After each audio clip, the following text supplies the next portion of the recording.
జనవరి మాసానికి సంబంధించి 12 రాసుల వారికి ఏ విధంగా ఉందో మనం తెలుసుకుందాము.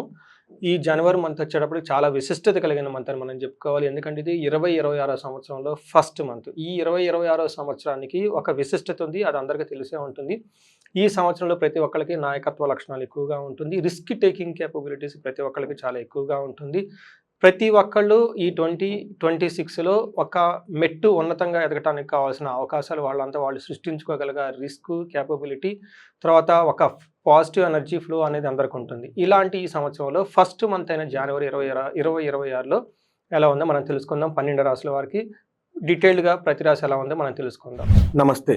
జనవరి మంత్లో తులారాశి వారికి ఎలా ఉందో మనం చూసుకుందాం. తులారాశి చూస్తే ఫస్ట్ ఇన్ డీటెయిల్డ్గా లోనికి వెళ్ళే ముందు ఫస్ట్ ఈ రాశిలో ఉన్న నక్షత్రాలు చూసుకుంటే చిత్త 3, 4 పాదాలు, స్వాతి 1, 2, 3, 4 పాదాలు, విశాఖ 1, 2, 3 పాదాలు అంతా మనకు తులారాశిలో ఉంటారు. పేరు బలం ప్రకారం మనం చూసుకుంటే వీళ్ళకి రా, రీ, రు, రే, రో, తా, తీ, తూ, తే అనే అక్షరాలంతా కూడా మన తులారాశిలో ఉంటారు. ముందుగా మనం చెప్పుకున్న విధంగా ఈ మాసంలో సంక్రమణ టైంలో అంటే సంక్రాంతి టైంలో 4 గ్రహాలు మారటం వల్ల ఈ రాశి వాళ్ళకి ఎలా ఉంటుందంటే 15వ తారీఖు ముందు 15వ తారీఖు తర్వాత అంటే సంక్రాంతి ముందు సంక్రాంతి తర్వాత అని మనం అనుకోవచ్చు. సంక్రాంతి ముందు వీళ్ళకి ఎలా ఉంటుందంటే చక్కగా అన్ని విషయాల్లో కలిసి వస్తుంది, అదృష్టం ఉంటుంది, చాలా బాగుంటుంది అని చెప్పుకోవాలి. ఏ విధంగా, ఎవరు చెప్పారు, ఎలా అంటే మనకి మహర్షులు సూక్ష్మ గోచారం, లఘు గోచారం అన్న ఒక కాన్సెప్ట్ ద్వారా చిన్న చిన్న సంస్కృతంలో అన్ని విధాలు చెప్పేశారు. చిన్న చిన్న మాటలు చెప్తారు. లక్ష్మి, ధనలాభం, రాతి భయం, విభూతిం. ఈ 4 ముక్కలు అర్థం చేసుకుంటే టోటల్ మంత్ ఫస్ట్ 15 డేస్ ఎలా ఉంటుందో మీకు అర్థమైపోతుంది. లక్ష్మి అంటే మీకు కొత్తగా ఇన్కమ్ సోర్సెస్ వస్తాయని గమనించుకోవాలి. రెండోది ధనలాభం అంటే విపరీతంగా ఏదైనా కనుక పని చేస్తే అందులో ధనలాభం ఉంటుందని మీరు గమనించుకోవాలి. నెక్స్ట్ రాతి భయం అని చెప్తారంటే శత్రువుల వల్ల మీకు ఆటంకాలు వచ్చే అవకాశం ఉందని గమనించుకోవాలి. లాస్ట్లో శుక్రుడి వల్ల మీకు విభూతి, ఆల్రౌండ్ ప్రాస్పరిటీ ఉంటుంది. ఇది మీకు ఫస్ట్ 15 డేస్ చూసుకుంటే శత్రువుల వల్ల ఆటంకాలు తప్ప మిగతా అన్ని విషయాల్లో చాలా చాలా బాగుంటుందని గమనించుకోవాలి. నెక్స్ట్ మోస్ట్ ఇంపార్టెంట్ సంక్రమణం అంటే గ్రహాలు మారిన తర్వాత మీకు ఎలా ఉంటుందంటే కొంచెం ఛాలెంజింగ్గా ఉంటుంది ఫస్ట్ 10 డేస్. ఫస్ట్ 10 డేస్ తర్వాత లాస్ట్ వీక్ అయితే చాలా బాగుంటుంది. ఈ 10 డేస్లో ఎలా ఉండబోతుందంటే మానహాని, రిపప్రియం, ధన ప్రాప్తి, సుఖ సుహృతాభివృద్ధి అంటే ఓవరాల్గా బాగుంటుందని చెప్పాలి. కానీ అవమానాలు జరిగే అవకాశం ఎక్కువగా ఉంటుంది. ఇంటికి సంబంధించిన వ్యవహారాల్లో, బంధువులకు సంబంధించిన వ్యవహారాలను గమనించుకోవాలి. ఇంకొక ముఖ్యమైన విషయం, మీరు శత్రువులతో కలిసి కనుక ఇప్పటిదాకా ఎవరైనా మిమ్మల్ని ఆటంకాలు పెడుతుంటే, ఇబ్బంది పెడుతుంటే అలాంటి వారితో మీరు ముఖాముఖి కూర్చొని కనుక మాట్లాడితే మీకు అప్పర్ హ్యాండ్ అవుతుంది. కోర్టు కేసులు కానివ్వండి, లావాదేవీలు కానివ్వండి, ఇంకొక విషయాలన్నీ కూడా మీకు అనుకూలంగా ఉండే అవకాశం ఎక్కువగా ఉంటుంది. రెండోది సుఖ సుహృతాభివృద్ధి. ఈ టైంలో ఫ్రెండ్స్ ద్వారా తెలిసిన వాళ్ళ సపోర్ట్తో ఆల్రౌండ్ ప్రాస్పరిటీగా ఉంటారని గమనించాలి. మనకి డీటెయిల్స్ కనుక చూసుకుంటే సూర్యుడు వీళ్ళకి 3వ స్థానంలో ఉండటంతో ఏమవుతుందంటే ఆరోగ్యం, నిత్య సంతోషం, బంధుమిత్ర సమాగమ, అర్ధలాభ, పుత్ర సౌఖ్యం. అంటే ఈ టైంలో వీళ్ళకి ధనలాభం ఉంటుంది, బంధువుల నుంచి లాభం ఉంటుంది. అందరితో పెద్ద మనుషులతో కలిసి కూర్చొని కావాల్సిన విధంగా మీ యొక్క థాట్ ప్రాసెస్ అంతా వాళ్ళకి ఎక్స్ప్లెయిన్ చేసి వాళ్ళ ద్వారా మంచి రిజల్ట్ వచ్చే అవకాశం ఎక్కువగా ఉంటుంది. నిత్యం సంతోషంగా ఉండే అవకాశం ఎక్కువగా ఉంటుంది. ఒక విషయంలో చాలా జాగ్రత్తగా ఉండాలి. ఫాదర్ యొక్క హెల్త్ విషయంలో జాగ్రత్తగా ఉంటే సరిపోతుంది, మిగతా అంతా బాగుంటుంది.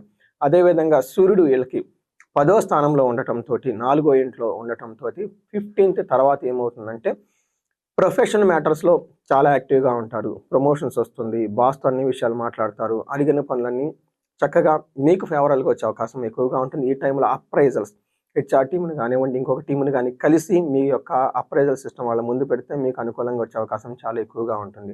నెక్స్ట్ 4th హౌస్లో సూర్యుడు ఉండటంతో గృహ ఛిద్రం అంటే ఇంటి వ్యవహారాల్లో కొంచెం ఆటంకంగా ఉంటుంది.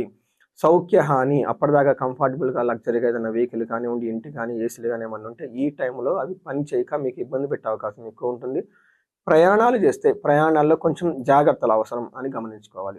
తర్వాత కుజుడు వీళ్ళకి 3వ స్థానంలో ఫస్ట్ 15 డేస్ ఉండటంతో ఏమవుతుందంటే సూర్యుడు ఇచ్చే ఫలితాలను కుజుడు కూడా మీకు ఇస్తూ ఉన్నారు. కుజుడు 3వ స్థానంలో ఉండటం మీ యొక్క ఆత్మధైర్యం చాలా బాగుంటుంది. తర్వాత అనుకున్న పనులన్నీ అనుకున్న విధంగా చేసుకుంటారు. మైండ్ చాలా షార్ప్గా ఉంటుంది. ఏ పని చేసినా కలిసి వచ్చే అవకాశం చాలా ఎక్కువగా ఉంటుంది. 3వ స్థానంలో కుజుడు ఉన్నంత వరకు మీకు ధన ప్రాప్తి ఉంటుంది. శత్రువుల పైన విజయం మీదే ఉంటుంది. ఏ పని చేసినా ప్రాఫిటబుల్గా ఉంటుంది. అయితే కుజుడు మారటంతో ఎప్పుడండి 15th తర్వాత మారటంతో కొంచెం భాగ్యహాని, బంధువైరం అంటే బంధువులతో గొడవ పడే అవకాశం ఎక్కువగా ఉంటుంది. రావాల్సిన డబ్బులు లేదంటే వేరే వాళ్ళు మీకు ఇస్తామని కమిట్మెంట్ ఇచ్చిన పనులు చేయక మీరు ఇబ్బంది పడే అవకాశం ఎక్కువగా ఉంటుంది. ఓవరాల్‌గా గనుక చూసుకుంటే మానసిక ఆందోళనత ప్లస్ ధనం అయితే ఖచ్చితంగా అయితే మీకు అనుకూలంగా ఉంటుందని గమనించుకోవాలి. చూసారు కదండీ! అయితే సూర్యుడు, కుజుడు ఫస్ట్ 15 డేస్ మంచి రిజల్ట్ ఇస్తూ తర్వాత మిక్స్డ్ రిజల్ట్ ఇస్తున్నారని మనం ఇప్పటిదాకా చూసుకున్నాం. అయితే శుక్రుడు వీళ్ళకి ఫస్ట్ హౌస్‌లో ఉండి సెకండ్ హౌస్‌లో చూడటంతోటి వీళ్ళకి శుక్రుడు చాలా మంచిగా హెల్ప్ చేస్తూ ఉన్నారు. ఏ విధంగా అంటే కుటుంబ సౌఖ్యం, ఆరోగ్యం, కుటుంబం అంతా సౌఖ్యంగా ఉంటారు, ఆరోగ్యంగా ఉంటారు. దేహ సౌఖ్యం, బాడీ చాలా అందంగా పెట్టుకుంటారు. బ్యూటిఫుల్‌గా అట్రాక్ట్ చేసుకుంటారు. గంభీరంగా ఉంటుంది. టయానికి మంచి ఫుడ్ తింటూ చక్కగా ఉంటారు. ఇది శుక్రుడు మీకు ఇచ్చే ఒక మంచి ఫేవరబుల్ టైమ్ అని చెప్పుకోవాలి. చూసారు కదా! ఈ రాశి వాళ్ళు ఇప్పటిదాకా చాలా బాగా మంచి ఫేవరబుల్ టైమ్‌లో ఉన్నారు. తులా రాశి వాళ్ళు 26 సంవత్సరం వరకు ఫుల్ అంతా బాగున్న రాశుల్లో ఈ రాశి ఒకటి. ఈ రాశి కూడా ఫస్ట్ 15 డేస్ చాలా బాగుంది. మధ్యలో ఒక 1 వీక్ ఇబ్బంది పడతారు. లాస్ట్ వీక్ ఇంకా చాలా బాగుంది. శుక్రుడు అనుకూలంగా ఉండి చక్కగా లైఫ్ అంతా ఎంజాయ్ చేస్తూ ఉంటారు. ఈ రాశి వాళ్ళకి ఏమైనా ఇండివిడ్యువల్‌గా మీరేదైనా ప్రాబ్లమ్‌ని ఫేస్ చేస్తుంటే, భార్యాభర్తల ఇష్యూ కానివ్వండి, లేదంటే మిమ్మల్ని కావాలని వాళ్ళు ఇబ్బంది పెడుతున్నా, జాబ్‌లో ప్రమోషన్స్ లేకుండా, లేదంటే స్టాగ్నేట్‌గా లైఫ్‌లో ఉన్న ఏదైనా గనక మీకు ఏదైనా గనక ప్రాబ్లమ్ కనిపిస్తే స్క్రీన్ మీద కనిపిస్తున్న నెంబర్ ద్వారా ఒక్కసారి కనెక్ట్ అవ్వండి. పర్టిక్యులర్‌గా ఏజ్ గ్రూప్ మీ ఏజ్ 35-45 ఉండి, సక్సెస్‌ఫుల్ ట్రాక్ రికార్డ్ గ్రోత్ ఉండి, ఇప్పుడు మీరు ఆగిపోయారు లైఫ్‌లో అనుకుంటే ఒక్కసారి జాతకం చూపించుకోవడం చాలా ఇంపార్టెంట్. ఎందుకంటే ఇక్కడున్న రాశి ఫలాలతో కాకుండా మీ దశాభుక్తితో పాటు కొన్ని మీరు చేసిన పాస్ట్ లైఫ్ కర్మలు మీరు ప్రామిసెస్ నిలబెట్టుకొని ఫుల్‌ఫిల్ చేసుకోవాల్సిన అవసరం ఉంటుంది. వాటిని మనకు శాపాలు అంటారు, లేదంటే దోషాలు అంటారు. అవన్నీ చెక్ చేసుకొని ఆ బ్లాకేజెస్ ఏమైనా ఉంటే రిమూవ్ చేసేసుకొని సహజంగా 2026లో బాగున్న ఈ రాశి వాళ్ళు అష్టైశ్వర్యాలతో, భోగభాగ్యాలతో వెలుగొందాలని నేను కోరుకుంటున్నాను. జాతకం చూపించుకొని చిన్న చిన్న బ్లాకేజెస్ ఏమంటే తగు పరిహారాలు, పూజలు చేపించుకోవాలని చెప్పేసి నేను కోరుకుంటున్నాను. నమస్తే.